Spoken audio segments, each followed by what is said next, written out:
Alright, now that we have our project ready to go, there is one thing we need to do before we begin coding the game itself, and that is we need to construct the path node network that our AI enemy is going to use in order to navigate the level. In the last video, we had set up our graphic, so we already have that graphic ready and drawing inside of the node editor, so it is now time to load up the editor and begin working on a path node network. So let's bring up our game. And you can see once again here we have our editor and our background graphic in place, so we are now ready to begin placing nodes into the level.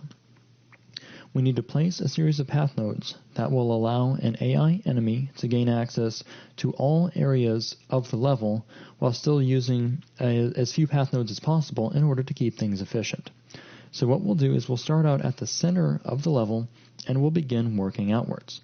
So to get things started, I will hold Shift and click in the center of the map to begin with our very first path node. From this path node, we'll begin extending down our hallways and out to the side. As a matter of fact, we'll set in the first series of nodes to allow access through the hallways themselves. The hallways are narrow enough that we'll place only one line of path nodes down each hallway. So with our original node selected, we can begin working our way up. So we'll create a node here at the doorway, one in the middle of the hallway, and then one at the end of the hallway past the outside. So if we were to begin navigating past this wall, we would have one node that's fully outside here. We can do the same thing in the down direction. We can click out one path node below our start, one node in the center of the hallway, and then one node outside of the hallway itself. We can do the same thing for the left and right directions. We'll begin clicking away still within this doorway region. Then one more further down the hallway. Since this is a longer hallway, I'll actually put two nodes within the wall itself before we get out of the corridor. We are going to try and space our nodes relatively even, since the distance between each path node will be considered when our enemy is doing various navigational tasks. So again, we don't have to maintain an exact unit difference between each of these, but we do want to avoid a scenario where we have half the map covered by a single connection. Alright, now we can make the same series of nodes out to the left. So we'll begin moving to the left in the doorway, then two nodes inside of the hallway, and finally one node outside of the hallway. You'll also notice how some of these paths are definitely not straight.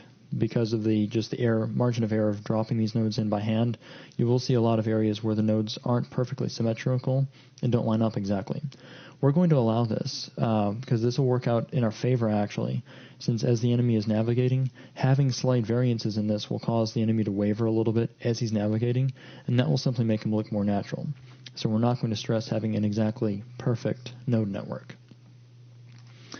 Alright, one more thing we're going to do with these central nodes is we're going to allow the enemy to navigate diagonals across these open doorways, since at the moment there's plenty of space for an enemy graphic to cut across here as a diagonal rather than having to go all the way to the center node and continue. So to make navigation a little bit more smooth, we're going to take all four of these center nodes and connect diagonals through them. We'll begin with one of the nodes, hold Control and select the remaining three so that we can create three of the connections at once. Now we can reselect the last two and hit C to finish off that last connection. So this gives us a little bit of a diamond shape, and again, the enemy can now navigate a diagonal across that intersection instead of having to go all the way to the center. Alright, with the central nodes placed, we now need to put a series of nodes out in these outer room sections so that the enemy can both get to and navigate around inside of the rooms themselves. We'll begin with the top path node, and we will make a connection over to the left. We'll actually connect all the way past this wall, so we'll hold Shift and click out a node here. And now we'll begin by following the contour of these walls, so we'll make the intersection of navigation first. So starting at this node, we'll click down to the corner. Again, we're leaving a decent margin between, or rather away from the walls themselves, to make the simulation look more realistic. We don't want the enemy to be crossing through the walls too often. Now we'll click out one node in the center of the wall itself, and then one node out to the side, so that we can have a connecting lane outside of the walls.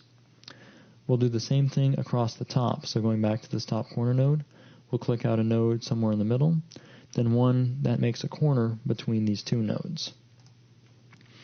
Then with this node still selected, let's hold Control, click the bottom node here, and draw a connection through it. So that takes care of two different paths where the enemy could go completely around the outside of the level or cut in next to these walls. Now we have a large area of space that's not path noded. We need the enemy to be able to navigate inside of this area.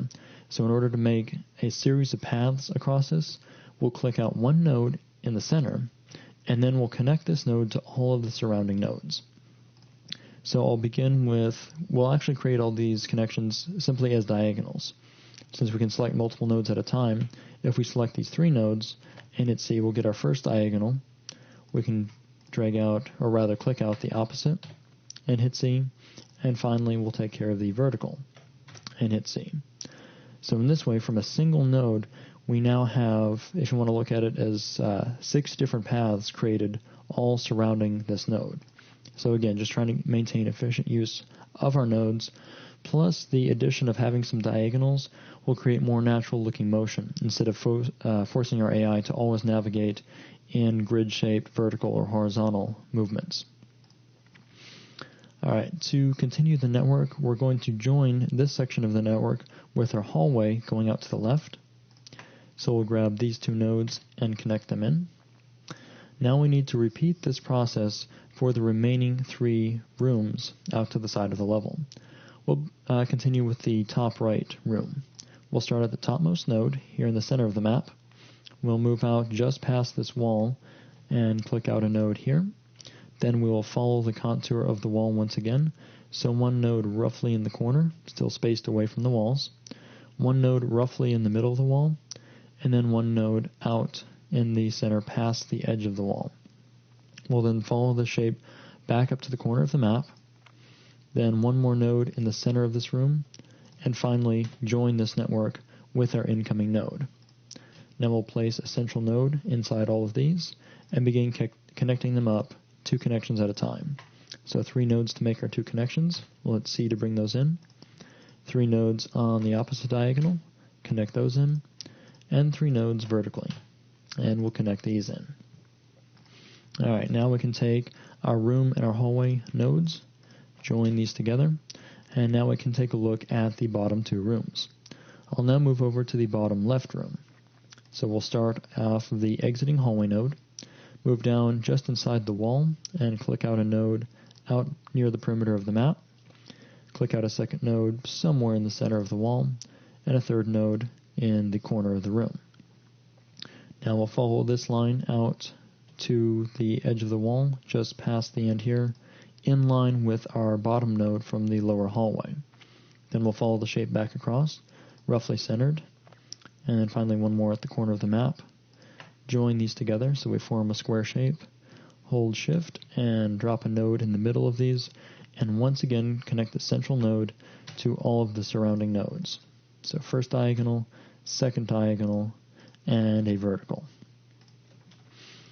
Alright, we'll take this corner of the room, join it to our bottom hallway. Then starting at the bottom hallway, we can put together our final room. So once again, we'll click out a node just past a wall, a second node moving into the corner of the wall, a node centered roughly on the wall itself, and then finally a node back out past the wall edge. Then we can click a node in the corner of the map, in the center of the room roughly, join this together to form our rectangular shape of the room, drop a node in the middle of the room, and once again begin connecting that central node with all of our surrounding nodes. So here's our second diagonal, and finally our vertical. Alright, one last connection is this room off to the right, next to the right-hand hallway. We'll connect that in to make sure that we have a full perimeter assembled all the way around our map. Now I'll hit W and switch over to move mode and slightly adjust some of these nodes. This one's a little bit too close to the corner, so I'll pull it out just a little bit. We can possibly move this node out to straighten that up just a small amount. I like the way the corners are working on our top here, and I'll take this node and pull it away from the wall just a little bit. Now, as for everything else, I'm actually going to leave most, or if not all, of the imperfections in place. on this freehand node network. Once again, that'll add just a little bit of organic feel to the enemy as he's navigating through the imperfections of all of these placed nodes. So, we have now assembled a node network that can be used in conjunction with this level. Let's go ahead and save this network out by hitting Control-S. This will bring up our save dialog, and you can see we're currently under the Behavior Demo project. We can also see some of the node networks we had created earlier as examples. We're going to call this node network simply map. More specifically, we'll call it map.txt, so we maintain a simple text file we can open and look through later if we wish. We'll hit save to make sure we save the network back out, and that takes care of building the network. At this point, if we really wanted to, we could rerun and make sure that the node network does load back in. We could hit Control-O and grab the map node network and hit open, just to see all of our nodes reappear inside of the level itself. So at this point, we have used our level editor to construct a path node network that we can use with our level when we start placing some of our gameplay elements. So it's time to move on, and that's going to wrap up this video.